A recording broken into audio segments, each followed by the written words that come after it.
We have a very concerning weather pattern coming around the corner, everyone, plus other features that's going on even for today. We have very much unhealthy air quality for today. I will go through that for you as well. And what's happening in the South, Texas, you have more rainfall coming your way, more flooding expected. Nothing like what you got before, but still you're already saturated, so any amount of rainfall will still bring some flooding conditions. Also, the latest update on what's going on with Texas, everybody.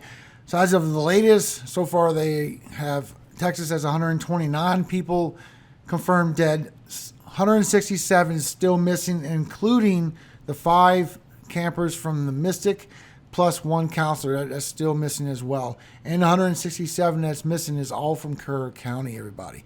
So remember, I will leave this up on the screen another day, that way you can stay up to date. There is emergency unemployment assistance if you're in Texas, so please check that out, everybody. Also, you can go to DisasterAssistance.gov and get emergency help over there as well. You can also call 1-800-621-3362. So make sure you contact that information. The information is also in the description of the video. That way you can see it again if you need to find it later, everybody. Please let your fellow Texans know, everybody, that there is help for them, especially the unemployment as well. That's really going to help out. Now, we do have severe weather for today as well, and it is bringing some damage and winds with it. The chances for tornadoes has greatly shrunk, but we still have people in this area, so I will show you the latest information on that as well. And remember, everyone, we have this cool down coming this week, so if you're just not hearing about it, make sure you subscribe, follow along for updates. I updated my subscribers about a month ago about this cool down coming. Now, there's a lot of bad air quality moving through Manitoba, Canada, going through Ontario as well. So please be aware for your air quality alert for today.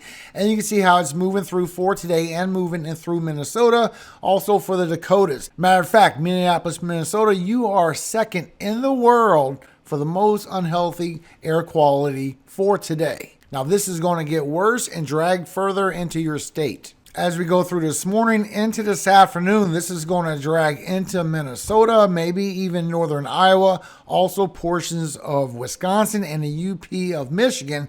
And as you go overnight, moving into northern Michigan as well, the thumb of Michigan, maybe even northern Illinois, a little bit of Indiana, not a whole bunch. Then maybe coming right back again for tomorrow, bringing more strong, unhealthy air quality. Now you can see the other smoke that's going on. This is all these fires that we have going on in the U.S.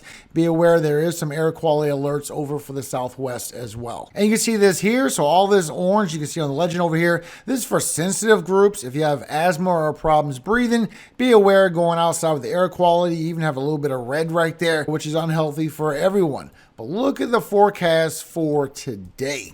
Not only do you have this big area of orange for sensitive groups and people with issues breathing, be aware. You also have that red that's getting even unhealthy for everyone. Then it goes into this purple magenta color all the way from far northwestern Wisconsin to eastern Dakotas and what's going through for Minnesota, especially Minneapolis. This right here is very unhealthy. Plus it's going into Canada, but unfortunately you can't see that on this map. But be aware of this because it's showing for tomorrow for the forecast. It's going to be there again, also for Wisconsin. Very unhealthy air, everybody. Now, yesterday we did get 2 tornado reports. One for northeastern Colorado where we saw those very strong winds. Also for the southwestern Iowa. Both of them showed very strong winds and chances for large hail in the outlook for yesterday.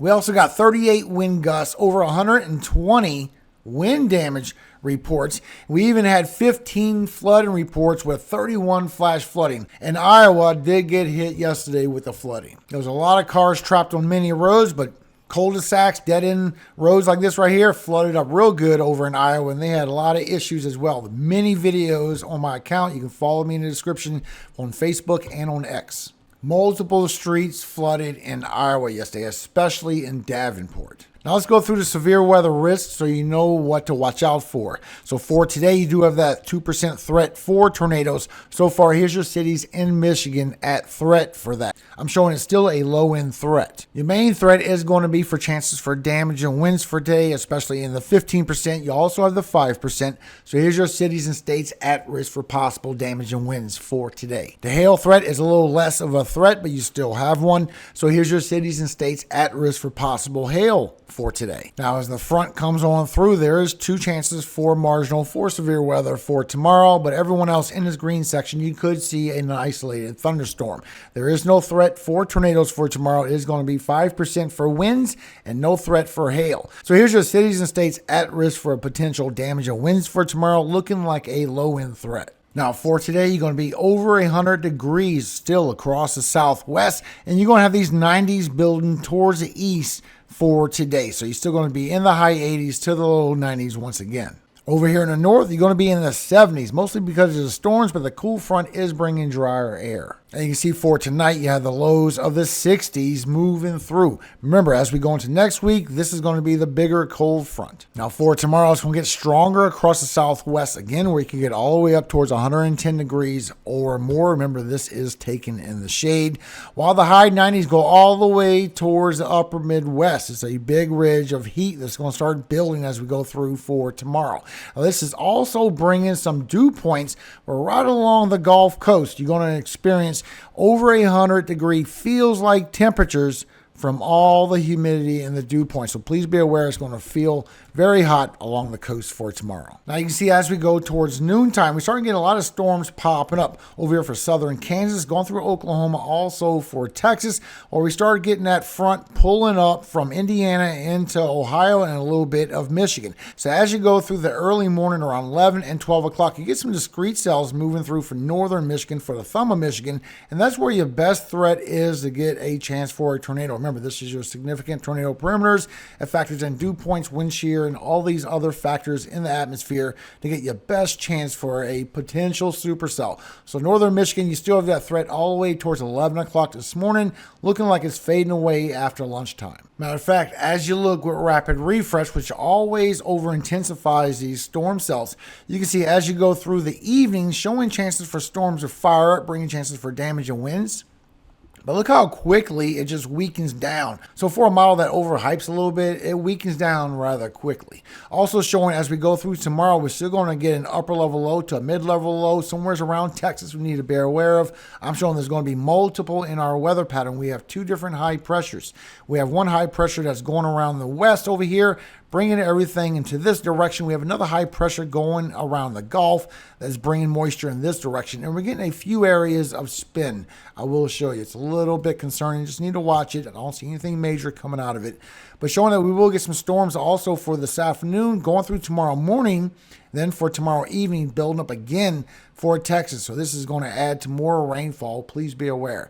Then we got to deal with this trough, bringing this low pressure system across Florida and into the Gulf. Showing the winds could ramp up over here for western Texas by the Rio Grande. And what you're looking at is 40 miles per hour wind gusts in the green, 50 in the orange, also 60 in all of this red, and 70 and 80 for western Texas. Also showing isolated storms bringing 50 and 60 miles per hour wind gusts for everyone that's in this outlook. You can see it here all the way up towards Ohio and eastern Michigan going into Canada, bringing 40, 50, even 60 miles per hour wind gusts. Those browns are 70. Shown by Weather Prediction Center as you go towards Sunday into Monday. This is where it can bring another isolated anywhere from 2 to 3 inches more rainfall coming, where we already had a major tragedy, everyone. And you can see for the rest of Texas, going through northern Texas through Oklahoma, bringing anywhere from 2 to 3 inches of rainfall in your direction.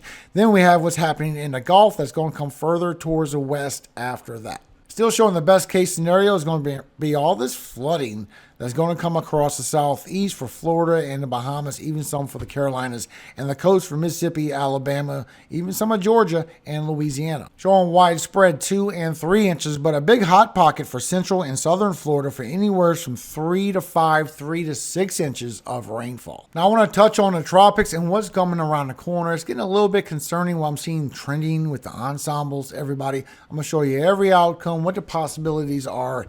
And right now we're looking at our potential velocity anomaly. This is our short range with the Euro.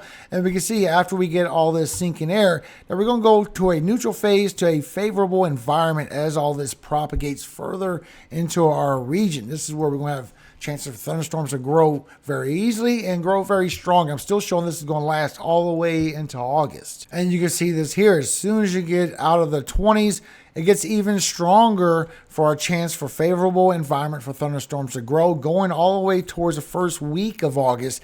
Then maybe still some more sinking air, unfavorable environment moving after that. We're starting to see pockets now as we go into this next phase. Showing we could have some trickery, everyone. We need to watch out because Euro is showing something that we need to just pay attention to. And you can see this from National Hurricane Center. This is in 3 days and 72 hours. We have this big high pressure that's revolving everything around into this direction. You can also see that they're expecting a low pressure across the southeast by this time. This is going to be portions of our trough as well. But you can see these tropical waves that's coming through. Still have the dust, but the Euro is showing that one of these tropical waves is going to get pulled, be very quiet, and start ramping up also as we go into the Gulf in this weather pattern. Showing in 3 days, you're still going to have the chance for that system to form up a little further towards the northeast. The trend has been further and further away, no threat. While you start getting chances for a low pressure to build across the southeast, chance for a tropical depression. And when you go 4 to 5 days, still showing is going to go towards the west. That has been the trend for over a week now. Now, as you go 6 and 7 days, it starts making its way towards Louisiana. And as you go further than that, it just stays like a stalled front. Then it comes back and goes back the other way. So this is our weather pattern. Here's the vorticity. And you can see as we go through for later on this evening, you get stronger storms that's building up on the tail of that negative tilt as that goes into Canada. So that's bringing you a chance for your severe weather. You also can see that we get this big high pressure revolving clockwise over here while we start gaining a high pressure that starts moving. Upper level highs that start swinging in this direction. And we're getting multiple spins. And this is helping this spin a little bit in the atmosphere. You can see multiple vortices, upper level lows, maybe even mid level lows, just spinning from that weather pattern. So we need to watch that just to make sure there's nothing trickery that could happen with these upper level, mid level lows and form up something strong again. So let's watch for that. Now, what's going on with this system across the southeast? Showing the latest with the Euro that we get a lot of spin going on, but also shows that it stays very weak and it just moves across, bringing disorganized thunderstorms. And that's about it at this point. Now, the main trend that's been on all these deterministic models is that this is going to flare up in the Gulf and then go away just as quickly as it flares up. But that quick flare up is what I'm showing in the ensembles is where it could intensify. You can also see on your precipitable water that as you start getting that troughing, you get that low pressure building that comes into the Gulf. Then we get another cold front coming through. Now this is going to create a stalled front. If it don't make it on land quick enough, it's going to create a stalled front right along the Gulf Coast. Bring a lot of heavy precipitation for your best case scenario, but showing it could be a stalled front. It could stay there for a while and then finally maybe work inland or work back towards the east, southeast. Now, as you look right here with the pressures for GFS, this is the census on all these deterministics that you will get a weak low pressure as it moves across, nothing big, gets a quick flare up, and then it weakens down just as quickly. Now, just to remind ourselves, let's see what we're talking about here. As it goes into the Gulf, we're looking at these very warm waters in here hitting into the high 80s, and it is above average temperatures right there as we get this potential stalled front and a lot of convection, maybe a subtropical system, big, wide, broad thunderstorms trying to tighten up into something tropical. Also showing when you look at your deep ocean heat map, this is the same thing I showed you with Helene, showing you why Helene was just going to be an intensified system, showing that very much warmer waters down below. So when this system starts rotating around, even though it's weak, the upwelling takes effect. And usually it upwells cooler water and it kind of miles down and weakens the system. When it upwells this warmer water, it keeps it strong, if not intensifies. Now, if you look, as that trough comes through, and as this system goes into the Gulf, there is a little area of some strong, warmer temperatures down below. So when it comes across, there is a chance where it can intensify for a moment before it weakens back down and goes inland. It depends how long it stays over water. And if we get a stalled front once again, this will not be good. And the trend is starting to go towards the Euro AI and what that ensemble sees as well. I will show you. And the AI is faster more efficient, and potentially more accurate, everyone, also has been upgraded in the ensembles, everybody. So this is a very accurate model. Now, when you go by the ensembles is still showing something strong. Even the euro is starting to gather onto that as well. So we'll show you everything. Showing by the time you go into Tuesday all the way through Thursday, you could have a weak upper level low bringing disorganized thunderstorms. But that flare-up period could start bringing a stronger tropical system. And now multiple ensembles is showing it still could be something weak. But there's one there that's showing it could be something strong. We start getting a strong tropical storm. And as you go a little bit further, you can see the ones that were weak also showed a little bit of an intensification period right before landfall. That seems to be the trend. That is going to stay weak. And then right before landfall, we could see some intensification, everyone. And as you go forward a little more, you see it still goes towards that westward push of something could be strong forming up in the Gulf soon. And if we get that stall, look at the new data, showing it could stay there and just stay as something very strong. This is concerning. This is new. So I'm thinking we have two different scenarios. We have the stall. We don't have the stall. If we get the stall, we got a big problem.